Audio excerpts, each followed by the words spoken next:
The thoughts, views, and comments expressed by the hosts, guests, and callers on Beyond the Headlines are not necessarily those of management, ownership, or production unit of the Verizon Media Group. Beyond the Headlines is a production of ILTV Studios and cannot be reproduced or represented in part or entirety without express written permission of the Verizon Media Group. Beyond the Headlines is the intellectual property of the Verizon Media Group. Copyright 2021.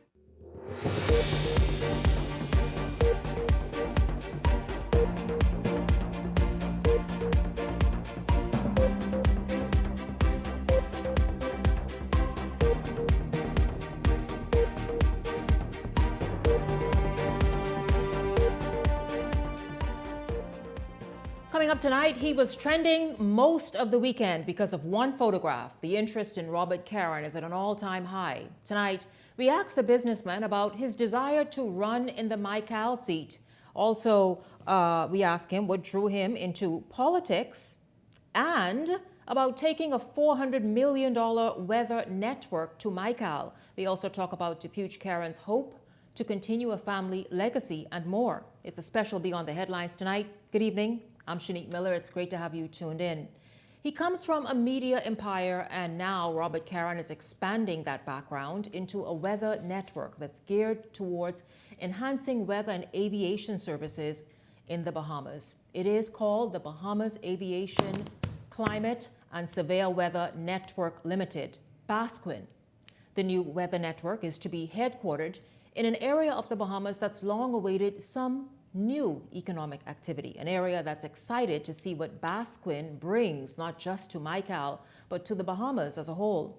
We will get into what this historic investment is set to do for Michael, and of course, two key industries. It's good to have you join me this evening.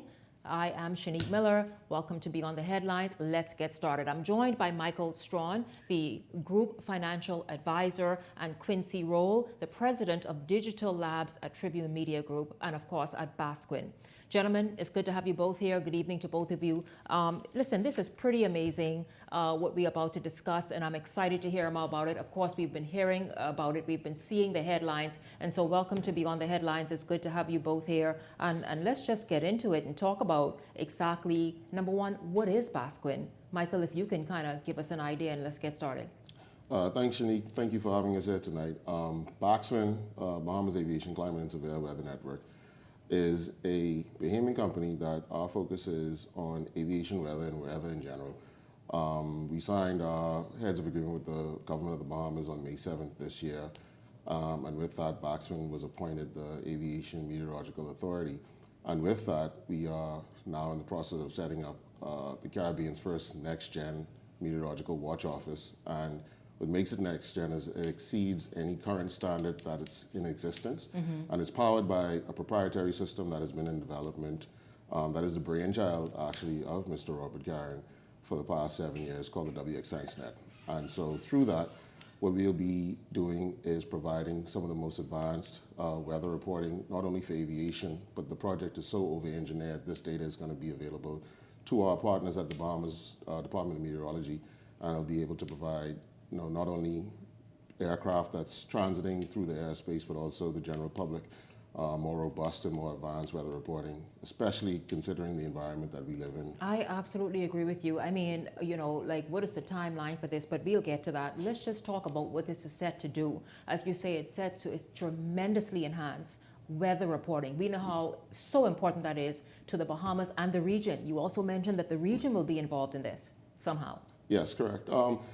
What we are doing currently is we are building out the network here in the Bahamas. Once the HO is signed, we have about 36 months to complete our build out here in the Bahamas, but there's been interest expressed from the Turks and Caicos government and also the government of the Cayman Islands to replicate what we're doing here in the Bahamas for their nations. The small island nations, we suffer from, unfortunately, one of the deadliest forms of natural disasters in the form of hurricanes, and with climate change and weather patterns changing, these things are becoming more intense, and the cost of these things are spiraling out of control for small governments and small nations like the Bahamas. So we want to try and help where we can with the reporting, and also the other aspect, which is providing additional revenue for the Bahamas through the restructuring of the overflight fees, which is also a responsibility that Boxman is taking on. Oh, that's good, because that's been a discussion for quite some time about those overflight fees.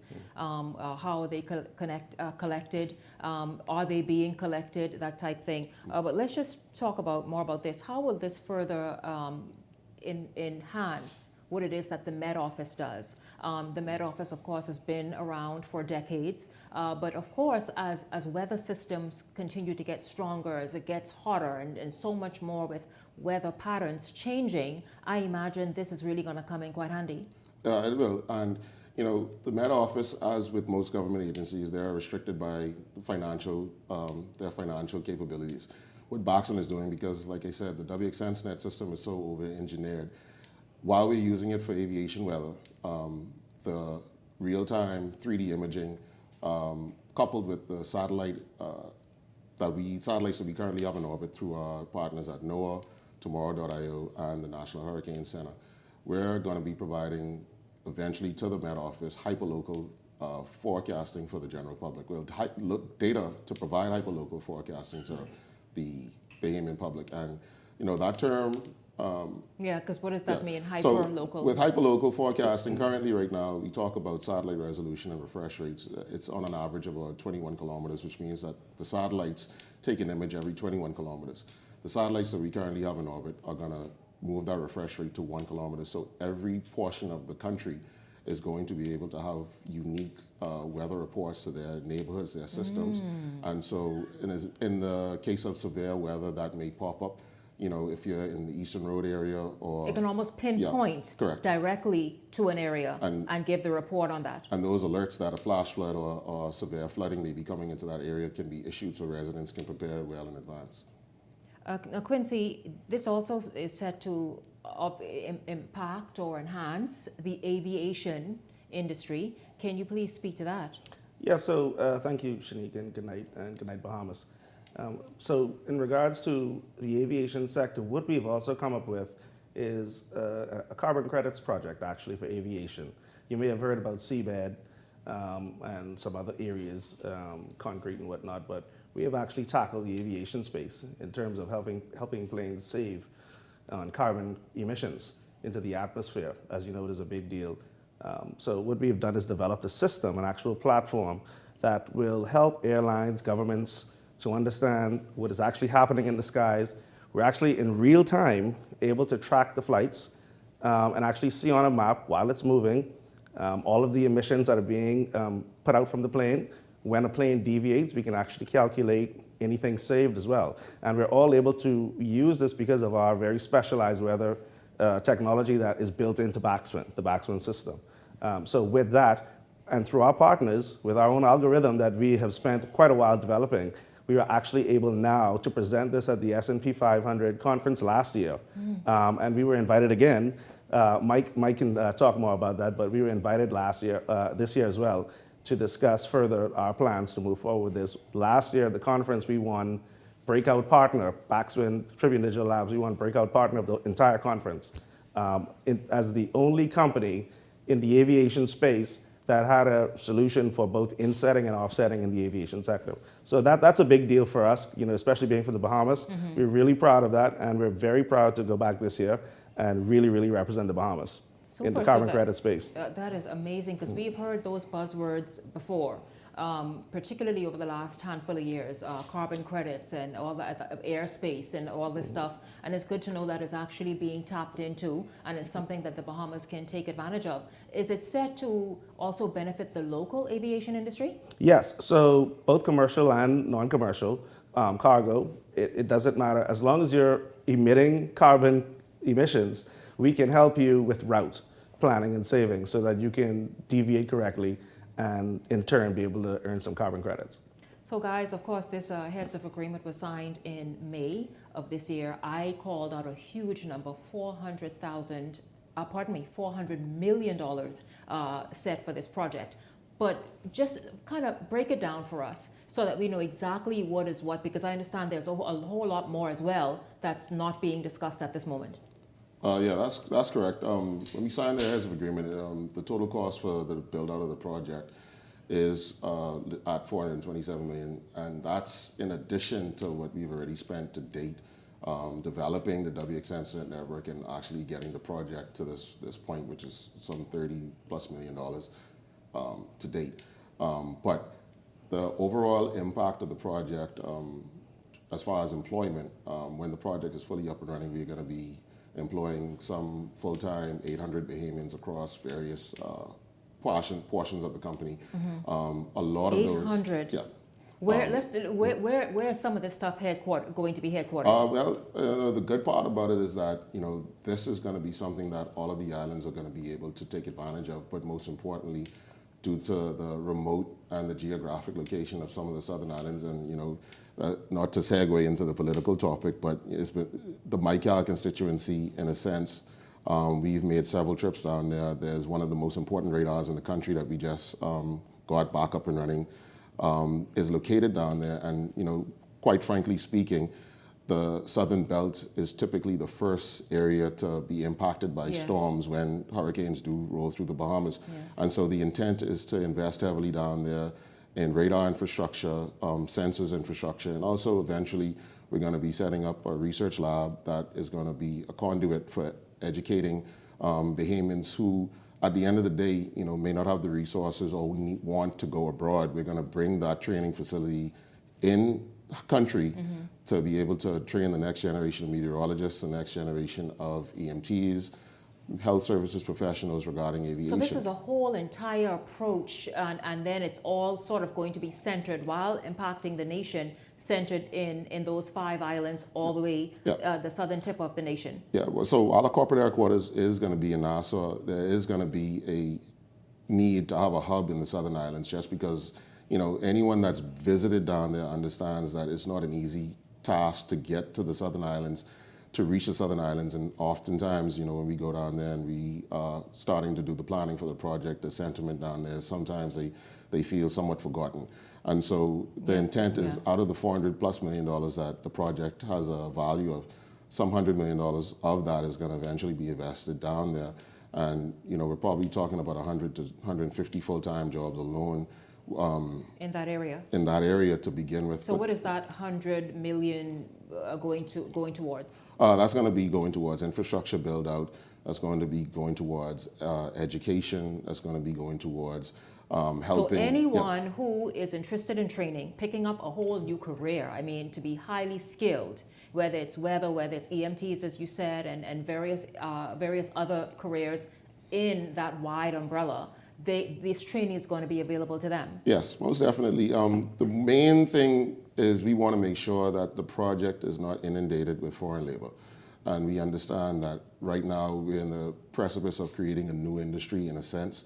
It is. And so what we want to do is provide the training mechanisms, and that was something that in discussions with the Prime Minister and Minister Kobe Davis, she and him made sure that we had an education component across the board. And even so much so that one of our strategic partners from Abu Dhabi, Response Plus Medical, has already started the process to set up a local subsidiary, and they have representatives on the ground here now that are beginning to build out the training programs and actually put things together. Because, like I said, the project is not just about weather, it's not just about aviation, it's about all the components that surround the safe passage of air traffic through the Bahamas. And one of those components is providing a certain level of emergency response services at those airports, which Baxter will be assisting with. Which is amazing, because we know the southern islands, they're so sort of, they're far-flung. And you mentioned earlier that many of the residents have felt for decades almost, I hate to use the word abandoned, but then maybe neglected then. Yeah.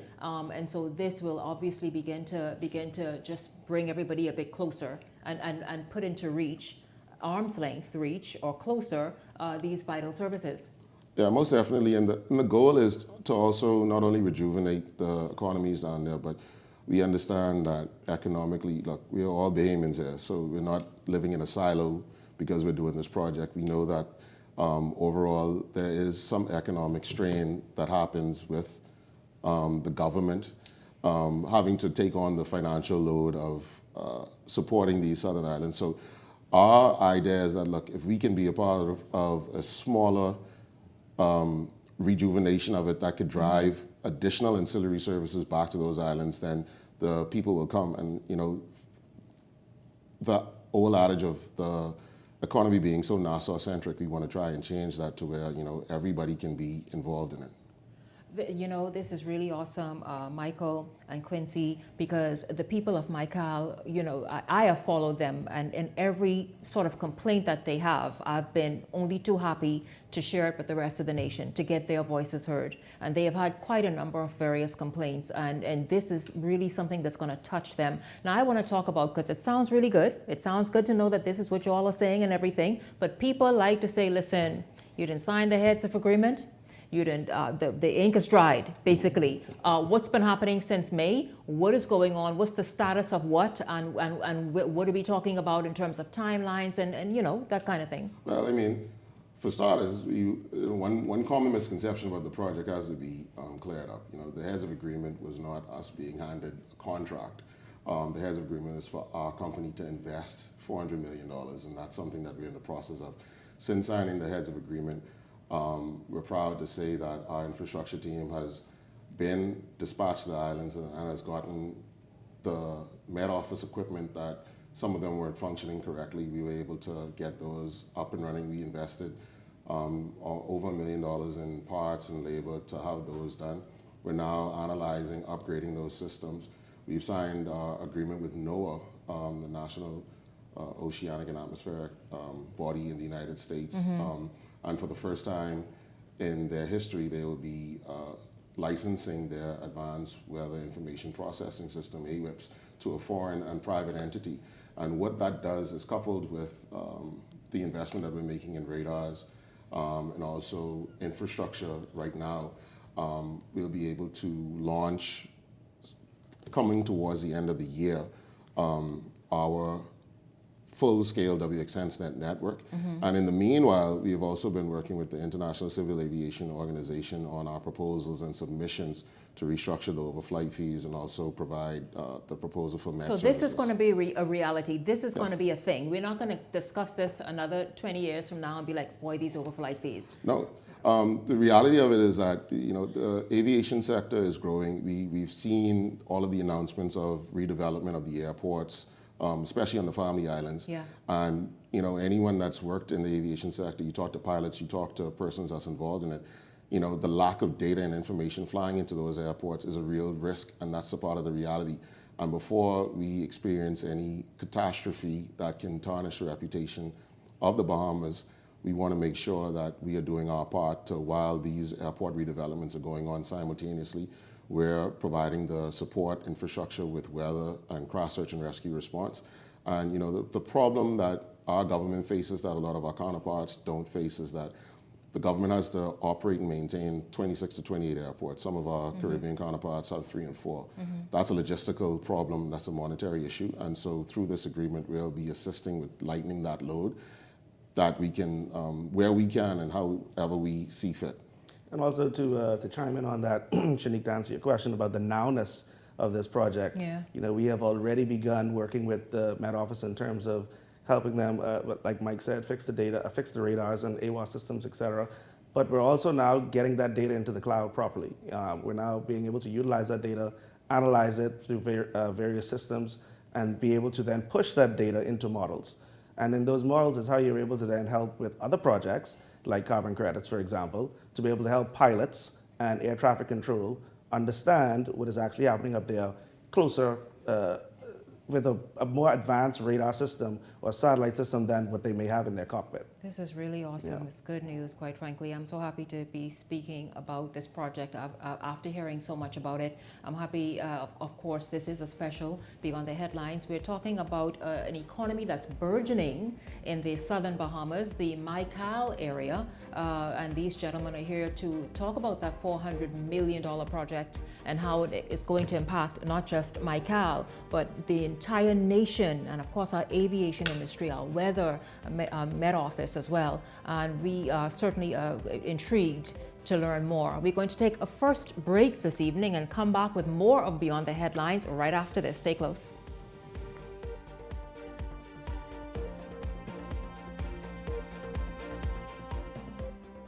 America is now City of Hope, creating one of the leading cancer care and research networks from coast to coast, providing more of what you need.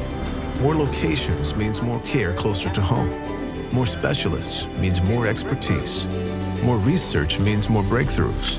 More advancements means more treatment options. And more options means more hope. Call now to get more of the care you need.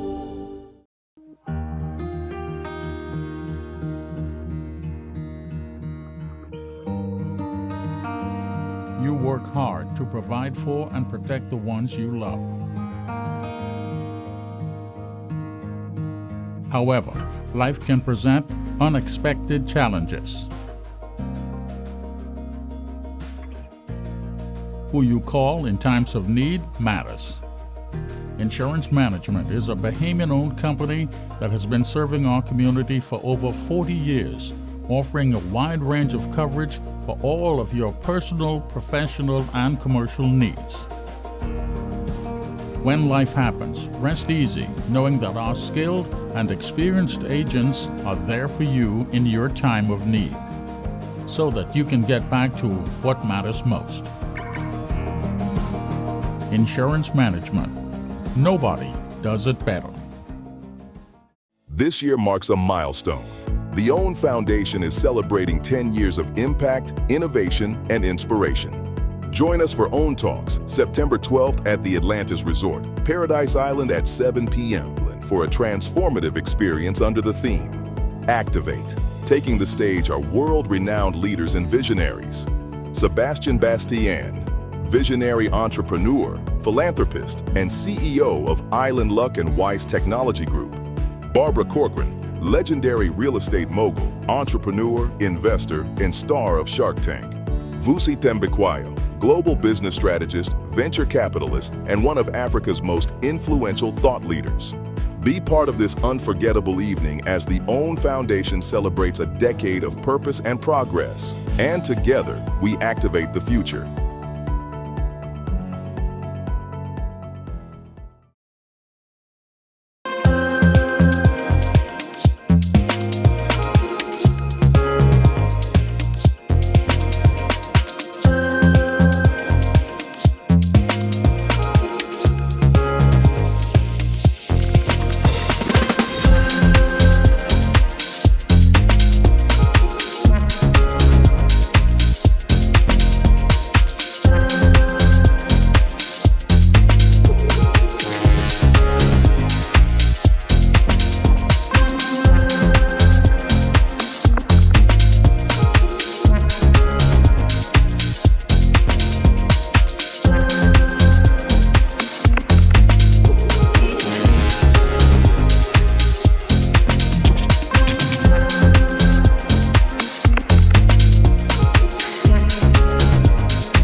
If you enjoy watching Beyond the Headlines, take advantage of our exclusive offers with 4 15-minute interview segments at $1,200 and 20 30-second TV ads at $2,000. Contact 557-0258 or 557-0259 for more information. Go beyond with Beyond the Headlines.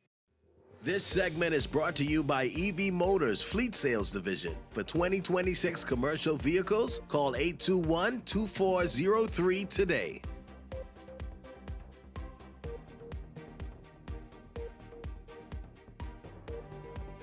To that spot that you saw a moment ago. This is the political season, and of course we have wonderful political rates for you. If you, your candidate, your political organization would like to come on Beyond the Headlines and share what it is you're doing, perhaps even speak to issues that are happening now, or even share your mandate and your vision for the country, this is the spot to get your information out. Give our sales and marketing team a call or contact me directly to come on and have an interview, in fact, or a 30-minute segment, or even if, of course, the time is available, you can certainly, of course, have an entire show. This is what we are doing to help anyone who wishes to get their message across, any political organization, to get their message across here on Beyond the Headlines from now and throughout this campaigning and election season. And so, once again, reach out to our sales and marketing department or myself directly. And so we are here this evening with Basquin. Basquin is a weather and aviation network, but of course it really is a whole lot more, and you're going to hear more in our segment that's coming up. But for the first segment of tonight's show, we're joined by Michael Strawn, who is the Group Financial Advisor for Basquin, and Quincy Roll. He is the President of the Digital Labs Division of Basquin. And both gentlemen were talking about how MyCal stands to be significantly impacted in the best way possible. And then the nation, the Department of Meteorology and the aviation sector,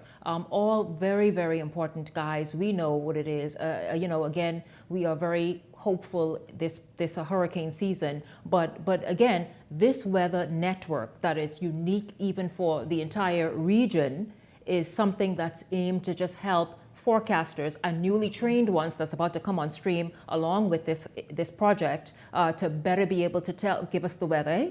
Yeah, correct. And again, we spoke a bit in the last segment on the educational aspect, and this is the reality.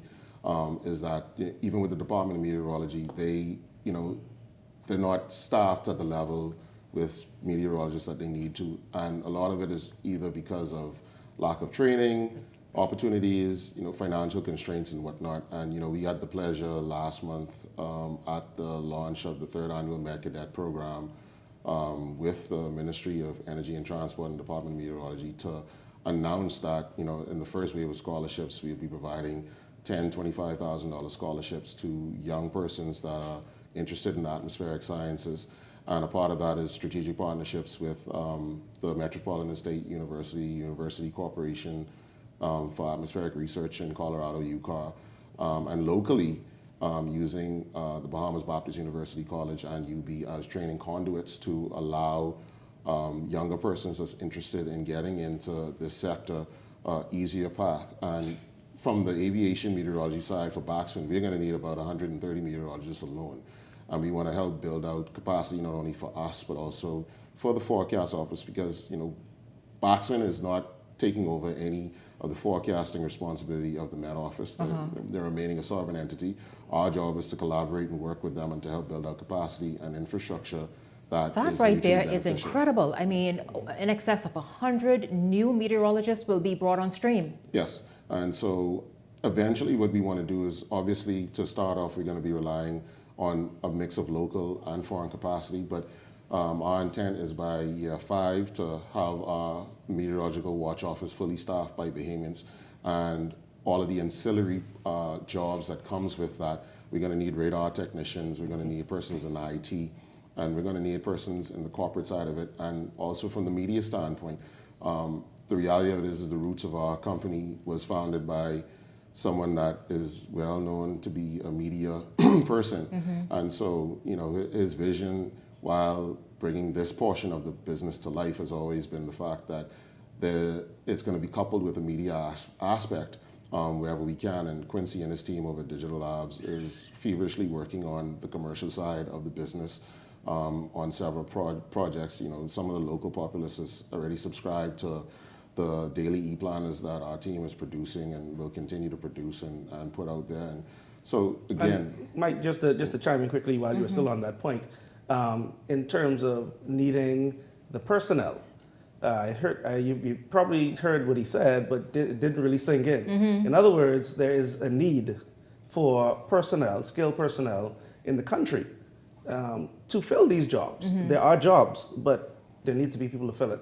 And then what's so awesome is you all are making the training available. Yes. So touching back on that, Michael mentioned the National Center for Atmospheric Research, which is one of our partners, Dr. Roloff being one of the head chief scientists over there.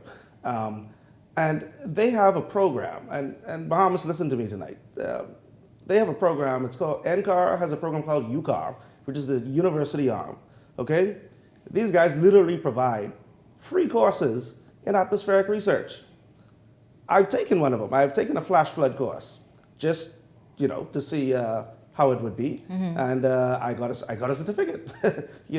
My point is, you go online, you find something that interests you in atmospheric research. You read the courseware and you take a test. and they issue you a certified document because it is a national center in the federal government for the United States of America. So I would encourage you guys listening to go to that website and look at those free courses, get certified, try to fill a position that will be available, and you might actually enjoy it. You'd be surprised. It's very interesting work. Yeah, it sounds very interesting. I mean, where is the training? Where can people access it and get further information? So I will give you that information, but it's basically ncar.edu. But the university aspect is a link from it. It's called Comet, and that's their program that they use to provide these courses. Yeah, and in the coming weeks, we'll be our website will be relaunched, and links to all of those various programs from the Baxton website. It'll Correct. be available locally for persons to take a look at and to possibly enroll and take those courses. The main takeaway I want everyone to understand is that the investment in the Bahamian human capital, and we understand that at the end of the day, not everybody can work in hotels. Not everybody's going to be an accountant, a doctor, a lawyer.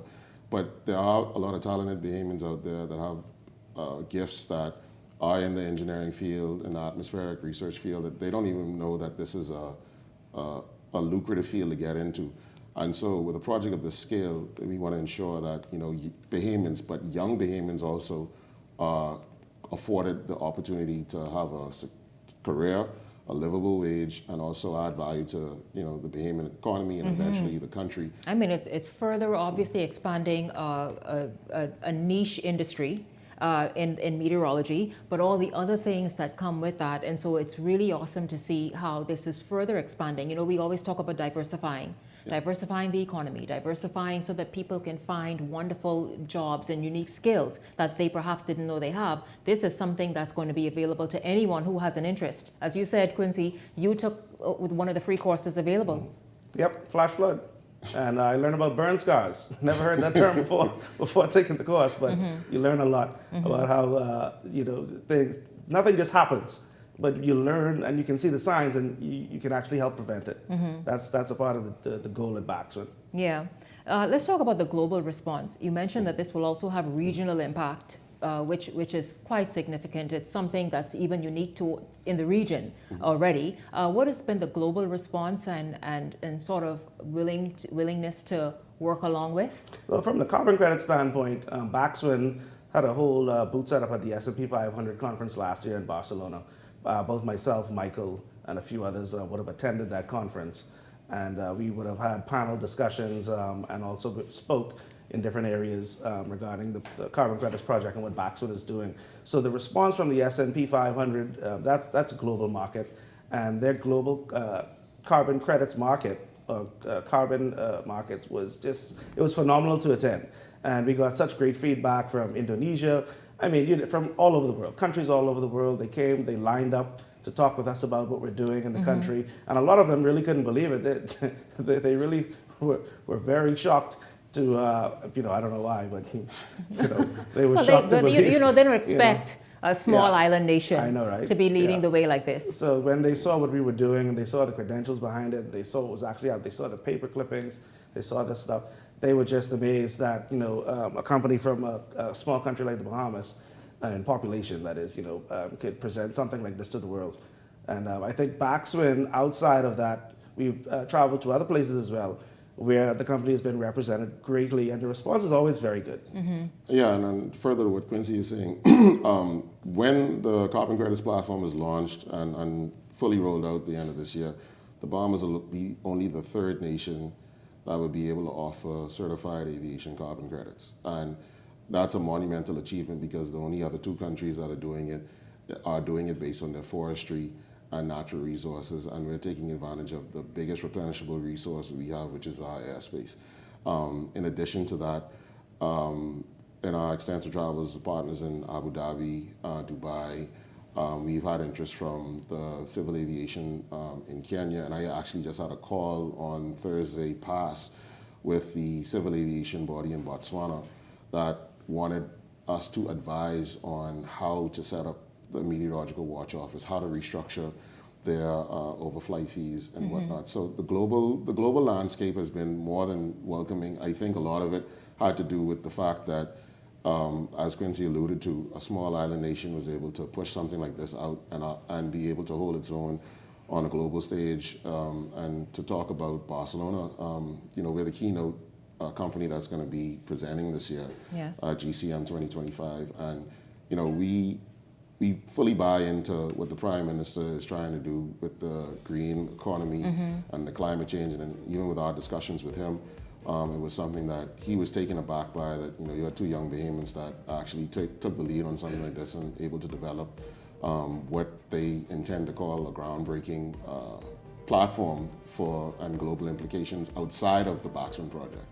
Well, this is quite awesome, gentlemen. Thank you both so much for really kind of setting the foundation for tonight's discussion and bringing us into Basquin and what it represents and the fact that it's so historic, not only for the Bahamas, but for the region and its impact already globally, that many people are applauding the Bahamas for, and of course you and your hard work as well in leading in this. And again, if you want to get more information and obviously contact whether it's Michael, whether it's Quincy, or anybody else on the team. What is that again, Quincy? So I can send you the email details. But it's Tribune Digital Labs. So it'll be Q-Rule at Tribune Digital. Speak slowly. It would be Q-Rule, Quincy Rule, Q-Rule at Tribune Digital Labs, yes. 1L, yes. .com. And I can be reached at mstrawn, STRACHAN, at baxwin.com or finance@baxwin.com. Awesome. Thank you both very much, Michael and Quincy from Basquin. Just amazing what's about to really kind of just take shape in this nation and help, of course, continue to help us shore up all those industries, aviation, meteorology, and so much more. Thank you both for being here. When we come back, we will speak with the gentleman whose brainchild this all was, who is leading the way in this development, and also ensuring that Maikal, that's right, those set of islands that have been so left out or felt they were left out for so long, that they're included in this as well. Robert Caron joins us next with a special guest.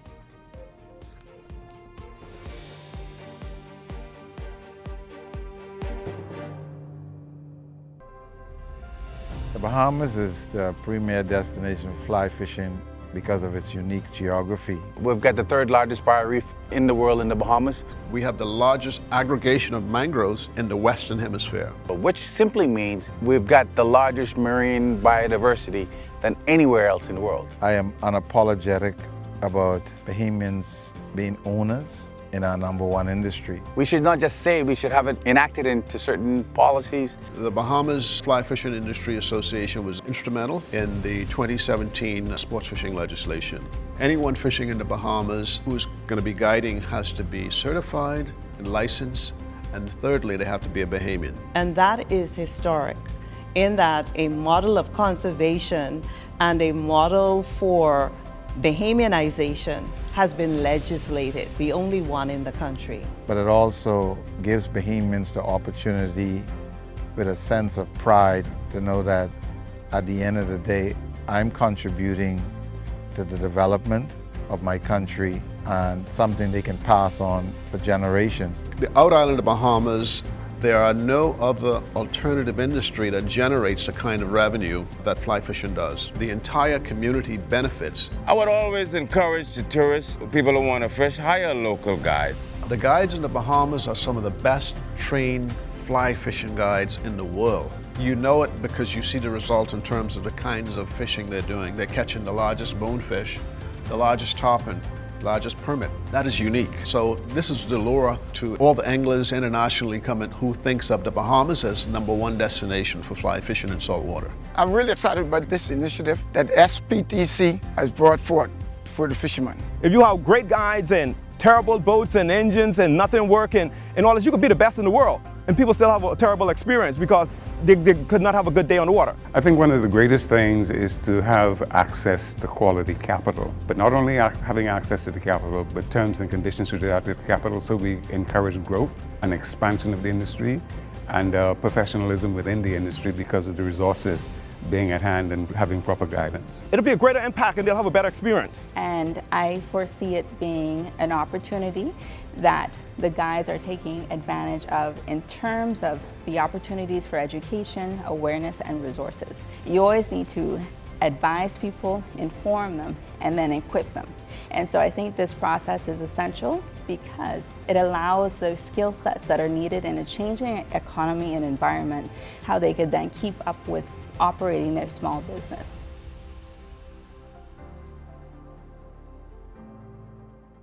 So you want a space, but not just any space. You need something with a little more potential. So how about 1,000 square feet of room to play with? Superb audio and video production capability, digital LED wall, full lighting grid, and about 124 seats to accommodate a full studio audience with so many other features. Make us your home for your next concert, conference, and so much more. Honestly, the possibilities are endless. Here at ILTV Studios, we'd love to bring your next event to life. So what do you say? Do you want our space?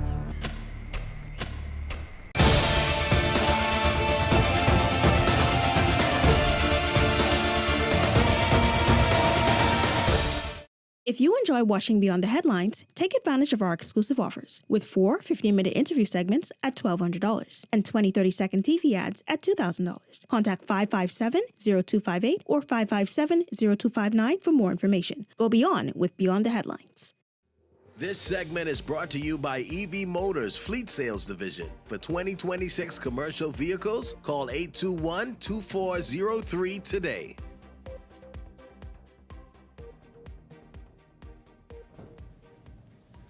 Welcome back to Beyond the Headlines. Of course, if you were watching, we were speaking with some of the principals of Basquin and talking about what that incredible technology is set to do. And of course, that project, a multi-million-dollar project is set to do for a number of industries in the Bahamas. Well, it's about to get even better because wait until you hear of exactly how this is going to continue to roll out and also expand to impact specifically the islands of the southern Bahamas and bring to them proper health care and health response and that kind of thing. But first, we're going to welcome in this segment our guests, Robert DePuch Karen, and Venu Raman. He is from a company in Abu Dhabi, RPM. We will hear more about that in a moment. But Robert, it's good to have you here.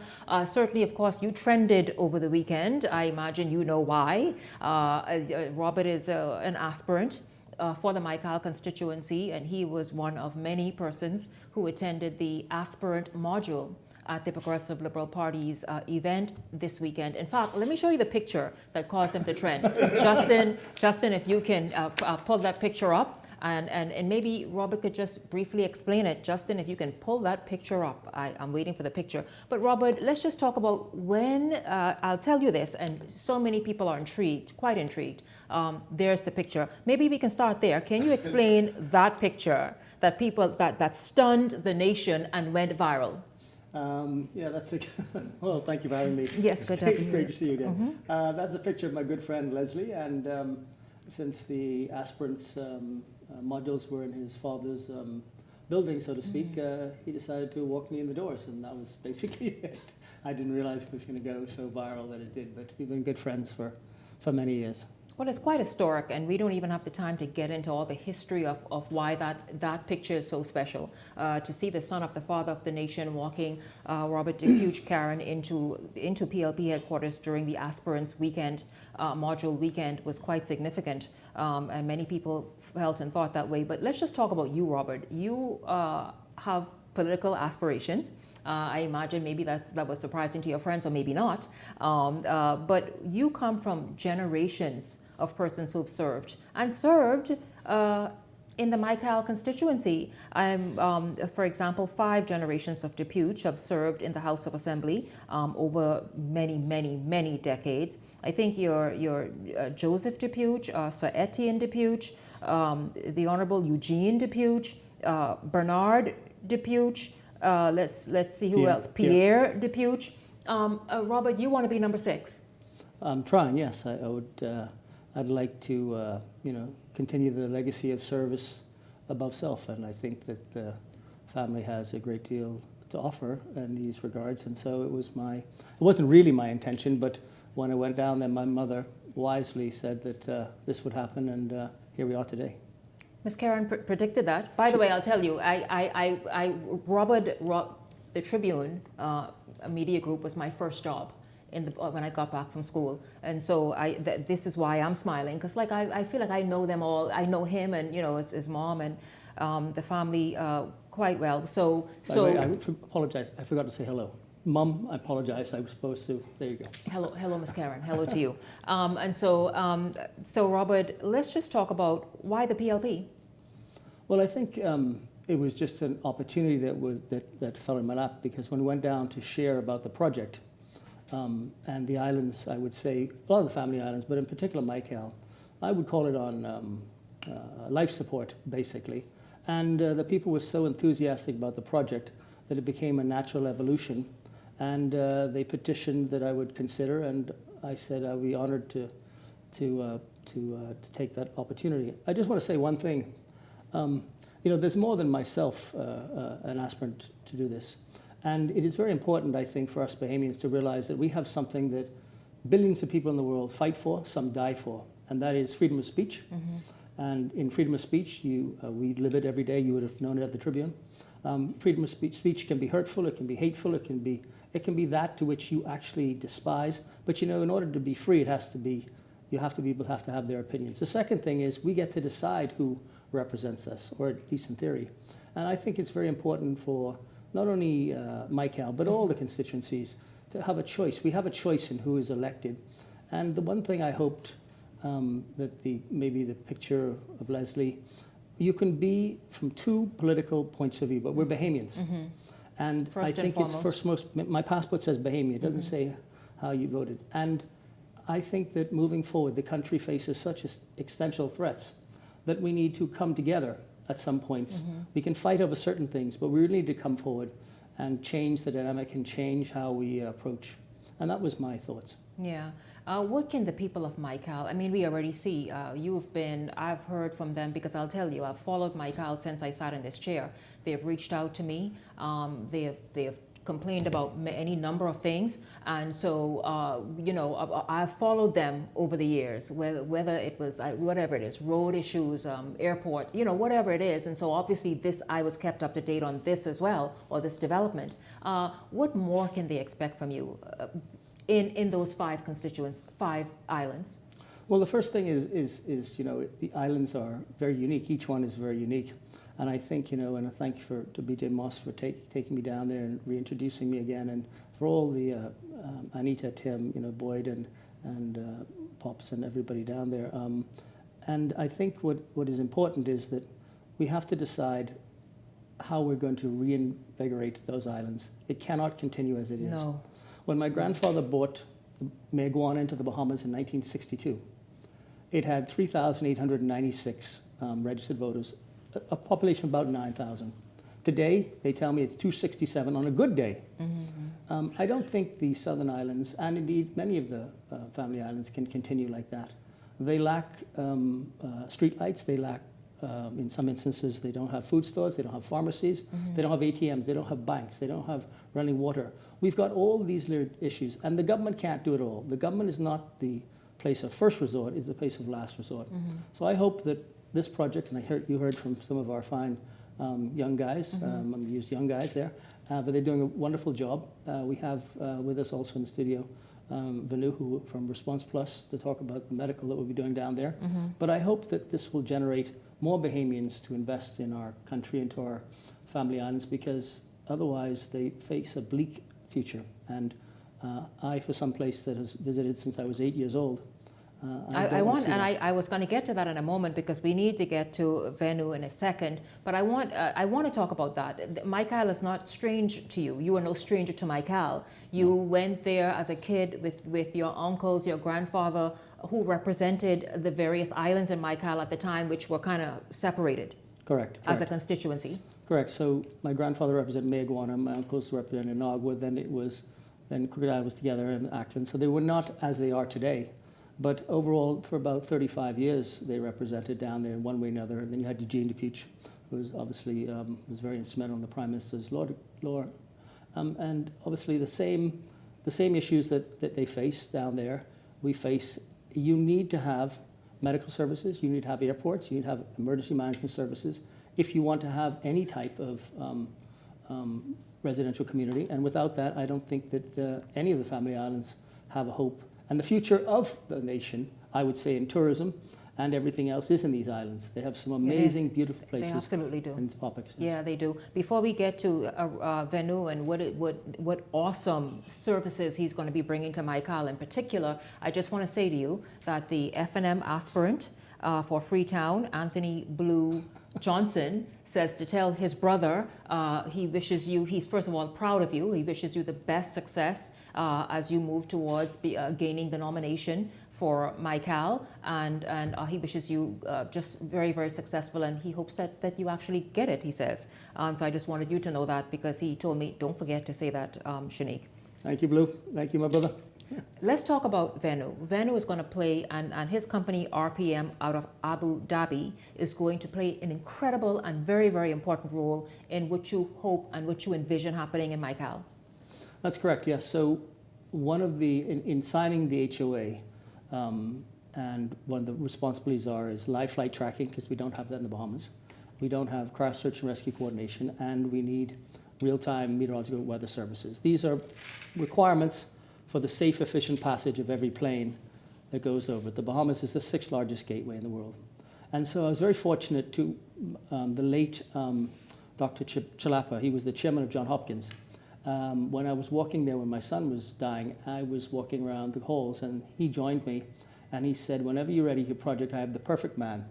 And the perfect man was the CEO of Response Plus, that would be Venu's boss. And so Dr. Rohil and the owner of the company, His Excellency Dr. Shamsher, out in Abu Dhabi, and we went out there many times, and we formed an amazing relationship. So it's an amazing company. They're the largest pre-hospital care, emergency management services, and first response places. They operate in Abu Dhabi, Dubai, Qatar, Saudi Arabia, Oman, Yemen.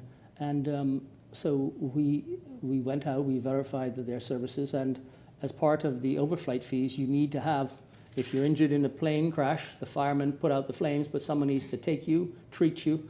And I can say, as the former deputy chairman of the PHA, and who works with the new chairman, Andrew Edwards, the PHA is not designed, set up, nor is it has the capacity to do this. So we needed to find someone else who could put a layer on top of the PHA, and fortunately we've find such an amazing partner in Response Plus Medical, and I'm very delighted that they've sent their lead man, project manager here, in the advance of the ambulances and helicopters that will be arriving. Venu, this is stunning for us to hear. I mean, the fact that the South, and I imagine it's going to spill over, but it's going to be outfitted with, as Robert said, ambulances, helicopters. You plan on obviously setting up, I guess, a headquarter type thing here to ensure that Bahamians are sufficiently and properly trained. Evening, Bahamas. And thank you very much, Shanique, for having me here. Back from the deserts, I represent, Response Plus Medicals. That's my company's name. Response Plus Medicals is a 22-year-old company spread over in all over the Middle East, UK, Colombia. Now we are just coming into Bahamas. Plus we have our business spread over in almost all over the world, basically, in terms of medical services. My company brings around 20,000 personnel, basically, in healthcare professionals. Mm-hmm. We have around 100,000 healthcare campaigns being done last year. We've done around 1.67 million training sessions till now. We've done around 100 air evacuations. We've done around more than 800 events last year. It's a major company that is spread over in doing all the healthcare services, pre-hospital healthcare services all over the Middle East and around the world. Shanique, Bahamas is new to us. Mm-hmm. We've been here. I've traveled all around from the southern islands, back from Inagua to Acklins to Miguana to almost San Salvador, Catal, and I've got the chance to witness the entire activities that's going on here. We have done our SWOT analysis. We have done our part in terms of the assessment of the whole scenario. And we are ready with whatever that is required to be deployed there, including the ambulances, the manpower, the training sessions, and even the air evacuation systems, particularly the helicopter. What we have seen in Maikal is basically we have facilities where we can build in prefabricated clinics. Next to that is prefabricated aviation clinics next to the airports, and we plan to bring up. We have actually approached a MOH for this. We have met with Dr. Darwin last 2 weeks back, and requested him for our direct access to the mini hospital at Exuma, bringing patients from the Maikal or from the southern islands to Nassau could be a time-consuming process. So we want to develop the Exuma clinic, the mini hospital that they are upgrading to an urgent clinic, which we want to make it an emergency clinic right now. So you're going to assist in ensuring that happens? Absolutely. So that it meets what you're going to be able to do? Absolutely, absolutely.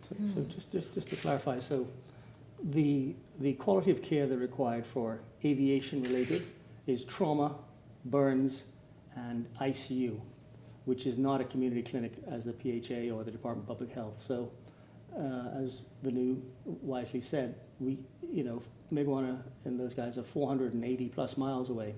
They would be at the limit of a helicopter's range. So, bringing them to Exuma and upgrading that hospital to be an aviation designated center, bringing the doctors and stuff there allows us to bring the patients both for aviation related incidents. Now, these are public patients, these aren't private patients, these are public patients all. And so that when the center is there, it'll be a regional center and capable of serving not only San Salvador, Cat Island, Long Island, but Exuma and all the islands in the southern area. There'll be one in Abaco that we're going to do the same thing up in Abaco. And we're looking to upgrade the RAN to be able to handle the ones in the northwest Bahamas. So there's no point in bringing people back to Nassau. It doesn't make sense.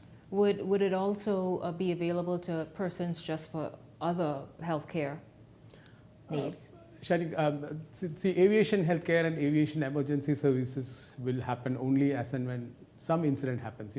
Other than those times, what we have seen, what we have experienced back everywhere in the Middle East and all, this works as an open clinic where the local people can take advantage of this.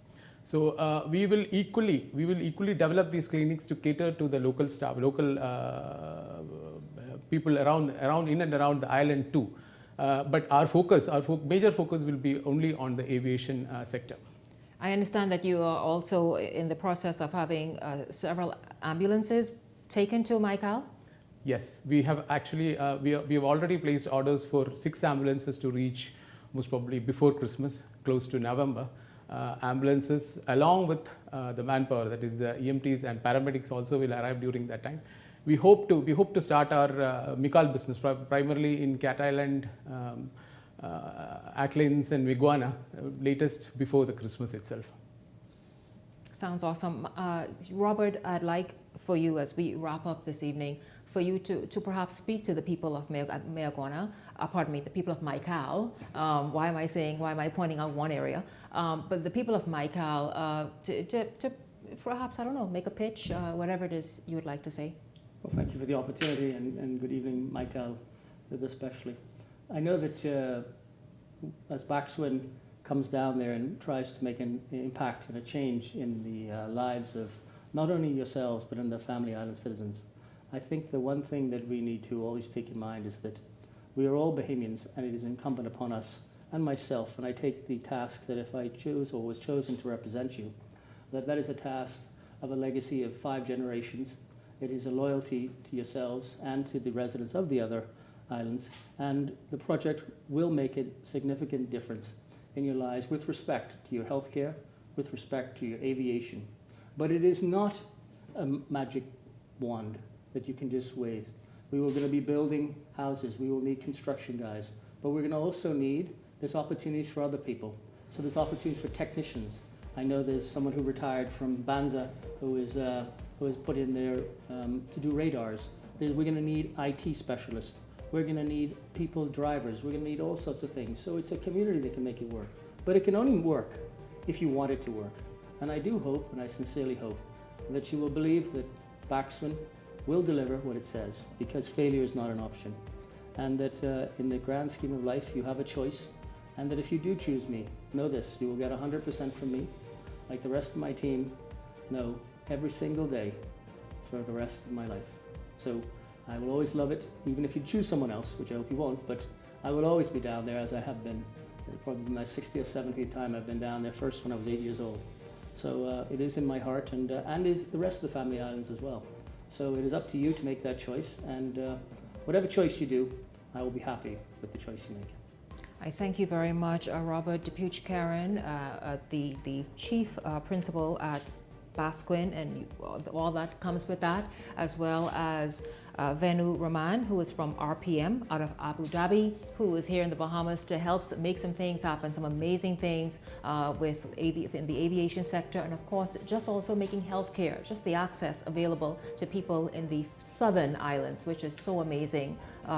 Venu, it's really, really awesome. And of course, at the top of tonight's show, thank you so much to Michael Strawn and Quincy Roll for joining us as well. Guys, it's really been awesome hearing more about Basquin. So I hope all of you certainly enjoyed hearing about this, seeing the amazing opportunities that will unfold and become available through this project. And gentlemen, I hope that maybe we can come and sit down again and talk about it when it reaches another milestone. And so thank you all once again.